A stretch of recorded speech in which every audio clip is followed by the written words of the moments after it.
Bonjour aux amateurs des analyses et adieu aux amateurs de la rire. Alors aujourd'hui, je fais une vidéo coup de gueule. Parce que franchement, je n'en peux plus de voir toutes les excuses que certains fabriquent de toutes pièces pour excuser la défaite d'Adesanya. Le principal intéressé, il n'arrange rien à l'affaire en sortant une liste d'excuses pathétiques qui sont sans preuve. Et ma position elle est simple, s'il n'y a pas de constatation par un médecin d'une blessure ou autre inconvénient incapacitant comme staphylocoque, alors il n'y a pas d'excuse. Elle n'est pas recevable.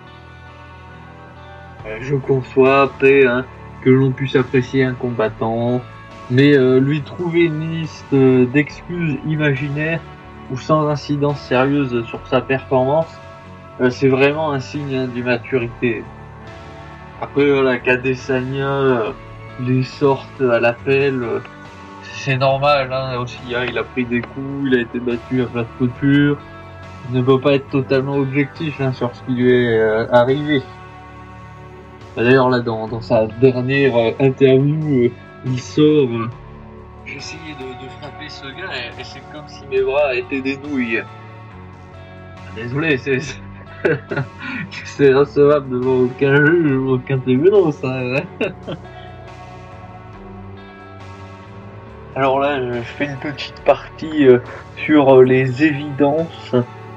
C'est-à-dire que un kickboxer, forcément, lui, son but c'est d'être à la bonne distance, tant pour envoyer ses kicks que ses coups de poing. Et du coup, dans le cas d'Adesanya, c'est aussi ce qui a fait qu'il a perdu, c'est que il a pas pu combattre à la distance qui est la plus favorable pour lui. Qu'a vraiment très bien fait également Strickland dans ce combat, c'est de couper la cage. C'est-à-dire quand Adesanya faisait des déplacements circulaires où il partait sur sa droite ou sa gauche, Strickland, au lieu de le suivre en ligne droite, faisait des pas de côté. Des pas de côté pour toujours coincer Adesanya entre Strickland et la cage et ne pas le laisser prendre le centre de l'octogone ou une meilleure distance pour ce dernier. Surtout que même si Strickland est capable de donner des coups de pied, il est quand même plus versé dans l'anglaise et donc lui sa distance idéale elle est plus courte, sa distance de combat idéale elle est plus courte que celle d'Adesanya. Tout le monde les méprise mais pourtant beaucoup les oublie, ce qui fait que c'est toujours très bon de se les rappeler, car quand on se trompe ou que l'on oublie les fondamentaux, tout le reste s'écroule. Et voilà, je tenais simplement à faire ce petit rappel pour ceux qui l'ont oublié ou pour ceux qui ne le connaissent pas. Et donc, cela étant fait, je vais pouvoir parler de l'UFC 293. Car ça a vraiment été l'occasion de voir dans ce combat opposant Adesanya Strickland l'énième démonstration du principe qui est au fondement de la fascination qu'exercent sur nous les arts martiaux, qui est qu'il n'existe pas de style de combat supérieur à tout autre, car chaque style a ses forces comme ses faiblesses qui ne sont pas interchangeables. Tout cela a pour conséquence que pour comprendre l'UFC 293, il va falloir analyser le style des deux combattants. Et autant pour Adesanya que Strickland, cette définition de leur style respectif, elle est assez simple. Et donc je commence par Adesanya, et étant le champion en titre au moment de la confrontation, ou honneur au champion. Donc alors Adesanya, c'est un kickboxer, mais qui a vraiment comme caractéristique vraiment importante et qui définit tout son style, c'est d'être avant tout un spécialiste des contres. Et comment il fait pour installer justement ce contre. Déjà, il enlève la mobilité de l'adversaire par des low kicks qui sont vraiment un élément très important de son style, hein, et qui permettent d'enlever la mobilité de l'autre.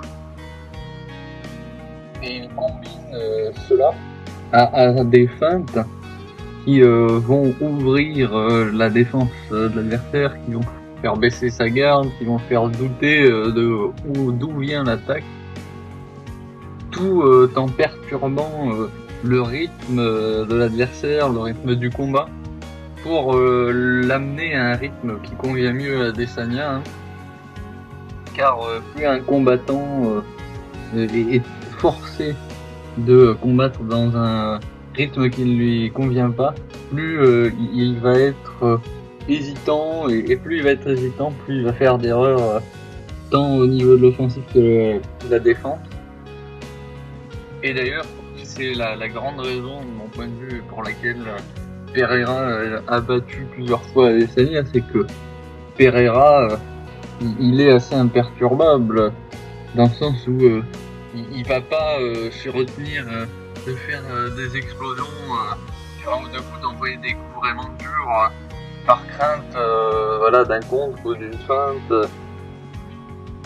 Et une attaque qui représente bien cette capacité d'Adesanya et cette force d'Adesanya à faire douter son adversaire, hein, sur quel rythme, où va l'attaque, est-ce qu'il y a une attaque ou est-ce qu'il n'y a pas d'attaque. C'est le question mark X, qui est donc ce coup de pied en forme de point d'interrogation qui part dans les jambes à son début et qui remonte à la tête à sa fin. Là où il est très important, hein, c'est que c'est un outil qui permet de créer de l'incertitude d'un chez l'autre. Et si vraiment dans cet aspect du combat, hein, Adesanya il est vraiment un maître, hein. À l'inverse, sa boxe anglaise, elle est parfois un peu large, elle manque un peu de ligne droite, et il a un peu trop tendance à privilégier les coups de poing circulaires, des overhand ou des crochets. Et si ça ne lui a posé problème que contre Pereira et Strickland, c'est parce que en fait, contre ces deux-là, il n'a pas pu faire ce travail que je décrivais là en amont, surtout contre Strickland, hein, d'ailleurs, parce que les deux, ils n'ont pas surréagi aux feintes, ils ont bien défendu contre les low kicks, et quand Adesanya perd cet avantage, il se retrouve avec principalement son anglaise, et comme son anglaise, elle n'est pas aussi bonne que le reste de son striking, et il se fait dominer. Car en anglaise, plus les coups sont rectilignes, plus ils battent de vitesse les coups qui sont circulaires, les coups de battoir. C'est pour cela que bon nombre de grands entraîneurs d'anglaise disent que un bon jab c'est la meilleure arme d'un boxeur. Et dans le cas de l'opposition contre le style de Strickland, je vais pouvoir me faire l'économie de te parler de leur sol respectif, de leur lutte respective, car Strickland a battu largement Adesanya à la décision.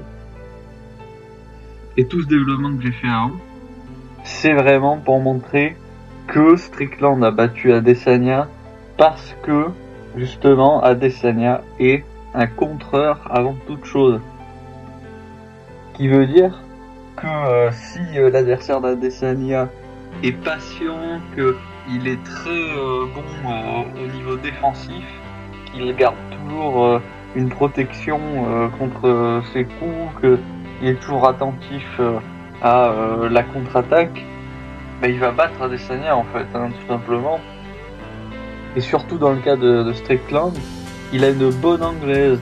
Et c'est ce qui a fait qu'il a battu Adesanya. Il a à la fois une bonne anglaise et il check bien les low kicks. Et il a une bonne défense contre les low kicks.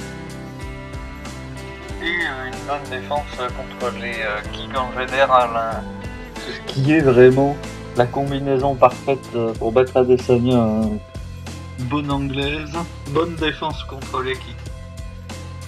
Et c'est en ça que dans la revanche, à moins que Strickland nous fasse vraiment un coup de folie, qu'il prenne un coup de sang et qu'il fasse n'importe quoi, si il refait exactement le même combat, il battra Adesanya sans le moindre doute. Par contre, voilà, l'inconnu qui reste toujours et la possibilité qui demeure toujours, c'est voilà qu'Adesanya le cueille sur un coup, qu'il l'éteigne sur un coup, ça peut toujours arriver. Hein. En tout cas, voilà, je tenais vraiment à faire cette vidéo parce que je n'en peux plus d'entendre partout conneries sur ce combat, comme quoi Adesanya aurait été handicapé mystérieusement et pour on ne sait quelle raison. Hein. Alors que tout simplement, en fait, Strickland avait les cartes pour battre Adesanya. Et qu'il ne faut vraiment pas connaître le MMA de façon fine et sérieuse pour penser que c'est juste une contre-performance d'Adesanya. Voilà. Donc maintenant, si cette rectification elle vous a plu, eh bien mettez un pouce bleu, abonnez-vous et activez les notifications. Et croisons les doigts pour que la Fight Night 86 soit agréable à regarder.